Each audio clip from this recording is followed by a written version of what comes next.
Professor, tudo normal na Câmara dos Deputados? Tudo como dantes no quartel de Abrantes, não é isso? Como dizia o provérbio antigamente. Vamos lá, William. Eu queria propor uma reflexão para vocês, para a nossa audiência, porque esse caso é tão absolutamente despropositado que o principal efeito desejado pela extrema-direita se confirma. É a nossa perplexidade, é a incapacidade de realmente compreender o que está em jogo. Eu vou fazer uma proposta. Vamos pingar, gente. Eu vou aproveitar bastante as observações e reflexões brilhantes. Eu estava assistindo o programa, como sempre. Havia uma advogada, eu acho que ela se chamava doutora Damares Medina, é isso mesmo? Isso mesmo. Eu achei brilhantes as observações que ela fez. Vou aproveitar bastante. Vamos lá. Qual é a minha proposta, César e Adriana? A minha proposta é que o que aconteceu na Câmara há 2 dias atrás acontece no mundo inteiro e é o principal artifício da extrema-direita quando chega ao Legislativo, não ainda ao Executivo. Que artifício é esse? É a estratégia do golpe permanente. Como funciona? Funciona assim. Isso ocorre no mundo inteiro. No Brasil, então, já virou um modus operandi da extrema-direita na Câmara e no Senado. Há um projeto de lei qualquer. A extrema-direita inclui dispositivos que são claramente inconstitucionais. Algum partido provoca o Supremo Tribunal Federal, porque o Supremo Tribunal Federal, é bom que a nossa audiência saiba, é tecnicamente um poder inerte, ele tem que ser provocado para reagir. Então, um partido qualquer argue a constitucionalidade do dispositivo. O Supremo Tribunal Federal, William, tem que parar tudo, analisar especificamente aquele dispositivo e declarar se é constitucional ou inconstitucional. Quase sempre ele é declarado inconstitucional, então é retirado do projeto de lei. Mas, William, você se recorda de uma cena emblemática da história brasileira recente? Da reunião ministerial do dia 20 de abril de 2020, que foi tornada pública e que nós todos assistimos? Todos lembramos, não é? Claro, sim.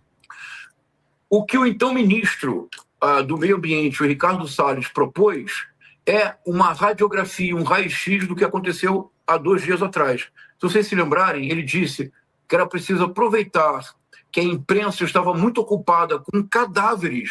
Olha, a ausência completa de empatia de qualquer espécie de humanidade. Era preciso aproveitar que a imprensa estava distraída para passar a boiada de legislação infralegal relativa ao meio ambiente. Lembra disso, César? Lembra, Adriana? Sim. É isto. Então, qual é a estratégia da extrema-direita? Veja, o que aconteceu com a PL da dosimetria, com o projeto de lei da dosimetria e com a decisão sobre o mandato da deputada federal Carla Zambelli. Vamos lá. Primeiro, é inconstitucional, porque qualquer cidadão com trânsito em julgado, considerado criminoso na última instância, portanto, trânsito em julgado, por uma questão óbvia, não pode exercer um mandato parlamentar. Mas isso não é necessário ser doutor em direito, como a doutora Damares Medina, é simplesmente bom senso. Mas se o mandato da Carla Zambelli não é cassado, então o deputado Paulo Maluf deseja ter o seu mandato de volta. Adriano, Paulo Maluf está errado? Não, não está. Abriu-se o precedente. Se a PL da dosimetria, isso é bem importante, ela não diz que aquelas pessoas são inocentes. Ou seja, não é uma anistia do ponto de vista técnico. Mas o que a PL da dosimetria faz é que não permite o concurso das penas. Se são 5 crimes, você não soma as penas de cada crime, que deu os 27 anos do Bolsonaro.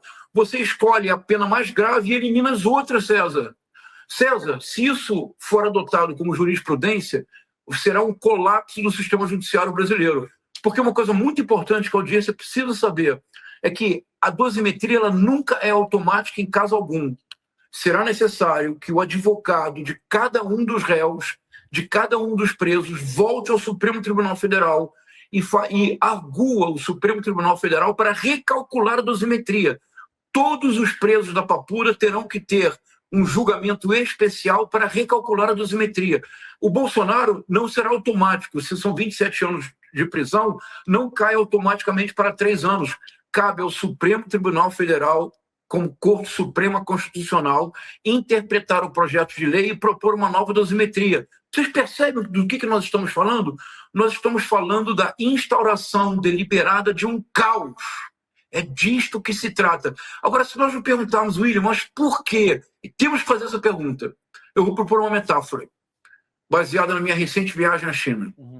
Havia uma tradição muito bonita na China clássica, que quando se terminava de construir um templo ou uma academia, sempre se deixava um último tijolo que não era colocado no edifício. A ideia era acabar com a soberba humana, porque tudo sempre pode ser aperfeiçoado, tudo sempre pode ser melhorado, tudo nunca está totalmente feito. Retirava-se um tijolo apenas, César. Não afetava a estabilidade do prédio, afetava o ego do construtor. A extrema-direita é uma arquitetura às avessas. A extrema-direita quer tirar tijolo por tijolo, um a um, até chegar ao último. E a casa que vai ruir é a casa chamada democracia, que nos abriga a todos. Essa arquitetura às avessas da extrema-direita é a estratégia do golpe permanente, porque, de um lado, provoca a reação do Supremo Tribunal Federal. A reação não pode ser outra senão decretar a inconstitucionalidade, como fez o ministro Alexandre de Moraes há aproximadamente 12 horas. William, se nós entrarmos agora na página, como eu faço, que eu sigo todas essas figuras teratológicas, deputado Maurício Macron, deputado Nicolas Ferreira, deputado Mário Frias, deputada Bia Kicis, deputada Júlia Zanata, deputada Carol de Tone, todos dizem o mesmo, é algo concertado. O que eles dizem, César? Está provado que vivemos na ditadura da toga. Ou seja, eles provocam o Supremo Tribunal Federal com inconstitucionalidade. O Supremo Tribunal Federal, como guardião da Constituição, não pode senão decretar a inconstitucionalidade. Ao fazê-lo, reforça a narrativa da extrema-direita de que existe uma ditadura da toga. É um círculo infernal que produz caos cognitivo. Daí, William, a importância de vocês, a importância da mídia alternativa, que é tentar trazer para o público o mínimo de clareza sobre as estratégias da extrema-direita. A estratégia agora é o golpe permanente. Professor, e é muito interessante ouvi-lo sobre isso, porque enquanto o senhor falava, eu pensava justamente nessa construção de narrativa permanente, né? Eu gosto muito de um livro que foi lançado no começo do ano passado, da Naomi Klein, que se chama Doppelganger, O Mundo Espelho, no qual ela fala justamente sobre isso. Ela trata dessa construção de narrativa a partir do uso das redes sociais. E aí eu queria ouvi-lo falar um pouco sobre isso, porque quando isso, para mim, assim, esse círculo, né, de provocar o judiciário, para o judiciário fazer valer a Constituição, para eles poderem dizer que o judiciário realmente, né, está atuando como um poder ditatorial, tá posto aqui. Mas impressiona muito também os discursos que eles fazem no Congresso. Então, acompanhando as duas votações, eles não estão falando em nenhum momento para os seus. Eles estão falando para criar essa narrativa, né, professor? Ai, Adriana, que bom. Primeiro, obrigado pela referência do livro. Eu não li esse livro, vou procurar o livro. Ele é Me ótimo. interessou muito. Adriana, eu vou procurar, muito obrigado. É justamente isso, Adriana. Uma coisa que me chocou muito, escutando o discurso dos deputados, foi a comprovação de uma hipótese que eu tenho trabalhado há alguns anos e que você me dá a oportunidade de mencioná-la rapidamente para a audiência. Acabei de ver essa informação mesmo, viu? Cacilda é uma das pessoas mais bem informadas que eu conheço, tá? Reportagem do Jornal Estado de São Paulo e do G1. Polícia Federal faz buscas contra a assessora de Arthur Lira na Câmara para apurar desvios de emendas, tá, gente? Deixa eu ler essa notícia aqui. Enquanto vocês vão mandando superchats pra gente, tá, gente? A gente precisa desse apoio da comunidade, senão fica complicado para a gente fazer o nosso trabalho. Polícia Federal realiza a operação contra desvios de emendas parlamentares e a assessora de Lira é alvo. São cumpridos 2 mandados de busca e apreensão em Brasília. A operação foi autorizada por Flávio Dino, relator das ações no STF, que questionam a transparência das emendas. Reportagem da Camila Bonfim, Fábio Amato, Márcio Falcão e Kevin Lima. Vamos ver juntos.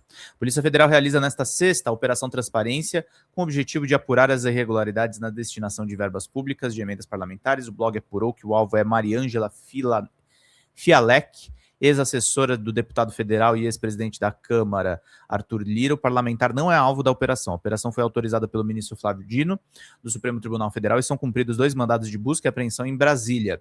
Mariângela Fialek atua no setor que organiza a indicação de emendas parlamentares. Atualmente, ela trabalha na liderança do PP na Câmara. Policiais fizeram buscas em salas utilizadas pela funcionária também na Câmara e também na casa dela. Um dos locais em que os policiais estiveram nesta sexta é uma sala que nos registros da casa é destinada à presidência da Câmara. O local começou a ser usado por Mariângela em 2022 na gestão Lira. Há relatos de que era nessa sala que ela despachava sobre as emendas. Gente, por isso que eles querem blindagem, safadeza e tudo mais. E vamos voltar aqui para o nosso querido João César. Enquanto vocês vão mandando, gente, de 2 em 2, de 10 em 10, 133 pessoas aqui nos acompanhando. Pinguem superchats agora, gente. Ou manda pix para folhademocrata@gmail.com, conta de Alessandra. Se for mandar pix, diga o valor no nosso chat, meus caros. Vamos lá. Nicolas Ferreira e Maurício Macron foram muito claros numa direção.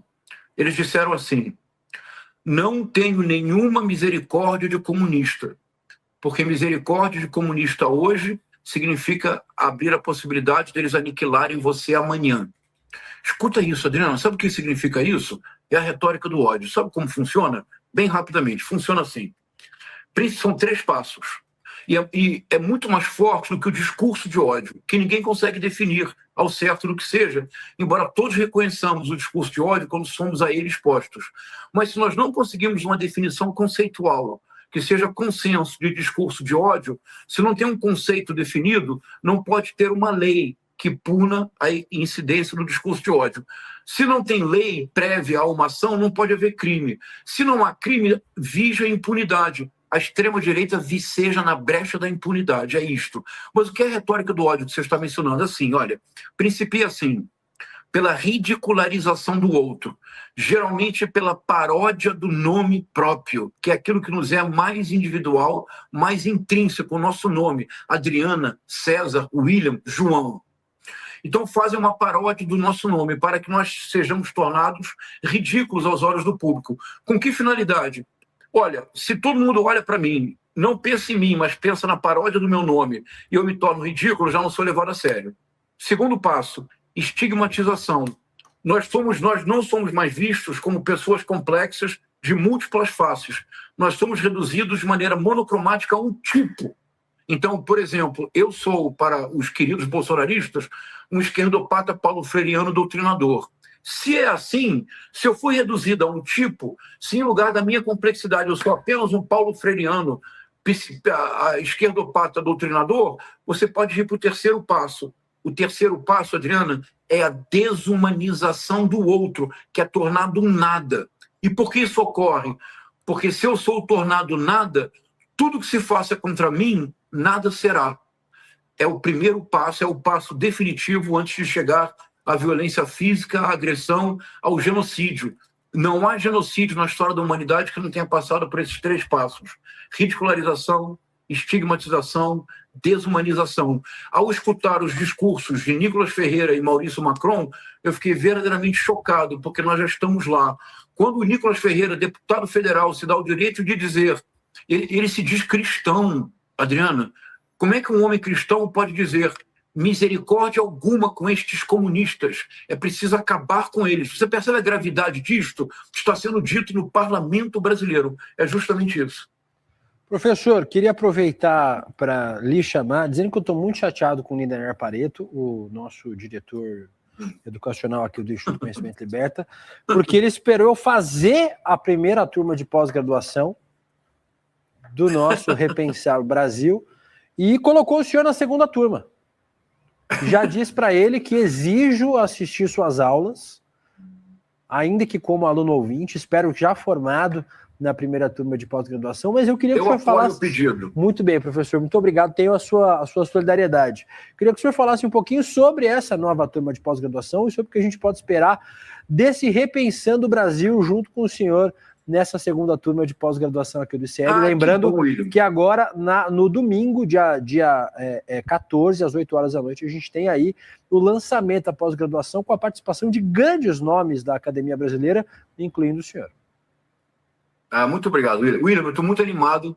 Para mim, na verdade, é um privilégio participar da turma do ICL e ter a oportunidade de conversar com o público. Na pós-graduação, Repensando o Brasil, eu acho que é um dado que talvez seja único no planeta Terra, William. Veja, César e Adriana, veja que simetria perversa. Repensar o Brasil é questionar essa simetria perversa. Veja, o Brasil é hoje, William, a 8ª economia mais rica do mundo. E todos nós devemos nos orgulhar, porque é uma conquista muito importante. Para um país que até a década de 1950 era predominantemente rural. O Brasil... Vamos trazer aqui informações sobre a Carla Zambelli. É isso aí, o grande professor João César de Castro Rocha.